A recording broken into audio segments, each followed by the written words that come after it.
Hello everyone. I'm going to read the last part of the story called Spitfire by Tom Palmer. If you remember the last time that I read, the children had been surrounded by an angry mob who believed that they were German spies. And so because the children have got their hands held behind their backs, they can't take off their Spitfire badges and go back to a 2020, or I should say forward to 2020. And now, coming across the park were three men in uniform. What will they do with the children? They even look like spies, a man growled. Look at that boy. Look at his blonde hair and blue eyes. He's German. I bet he's Hitler Youth. Sprechen Sie Deutsch? He's not German, Yusra defended Danny. He's English. A woman's voice next. Well, you don't even look English. Where are you from? Yusra was used to this and reeled off. I am English. I was born in Syria, but my mum and dad came over here and we're all British citizens, all of us. They work for the NHS. NHS? Syria? I've never heard of them. And you could be a German too. Lily was watching the soldiers approaching as she listened to her friends being interrogated. And now they had arrived, the crowd of people divided, letting them through. Got you some German spies, a man shouted out. But Lily heard another man say, Go easy, they're only children. Let's all calm down a bit, shall we? Yusra looked up and scowled at the man in charge to realise from his blue uniform that he wasn't a soldier, he was an airman. Now then, kids, he said, it's good to see you again. The airman eased the hands away from each of the men holding the children. He was one of the pilots from the airfield. Yusra beamed, thrilled to see that he had survived the air battles. It's all good, the pilot addressed the crowd. I know these kids. They're no spies. They're heroes in my eyes. Danny rubbed his face. I'm Flight Lieutenant Jack Whittaker, recently transferred to Hendon Airfield, and I can vouch for these children 100%. Whittaker knelt between the three children. You're safe now, he said. We'll get you back to Hendon. Have some more of those tasty sandwiches, yeah? The crowd dispersed, and the young men and the hissing woman coming over to apologise to the three children. We got carried away, one said. By the febrile atmosphere, the woman added. Please accept our apologies.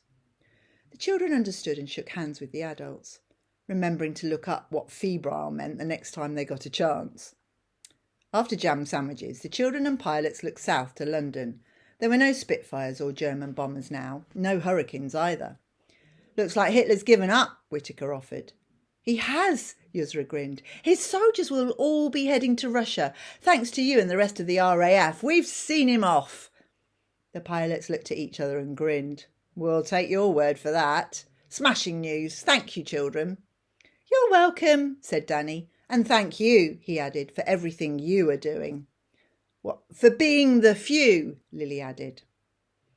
Later, having taken their Spitfire Fund badges off and put them safely away, the children walked through the gates of the RAF Museum, London. Oh, I love that it's free to get into the museum, Yusra said.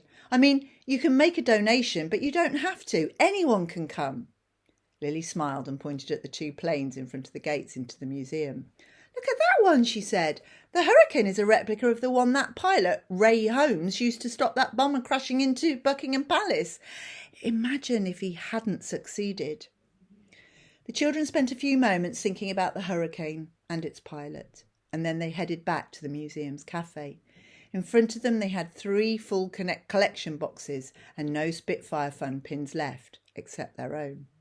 Then a voice, a familiar one. My dear children, how did you get on with your collecting? It was the lady who sounded like the Queen, wearing the same hat and jacket and holding her usual collection tin.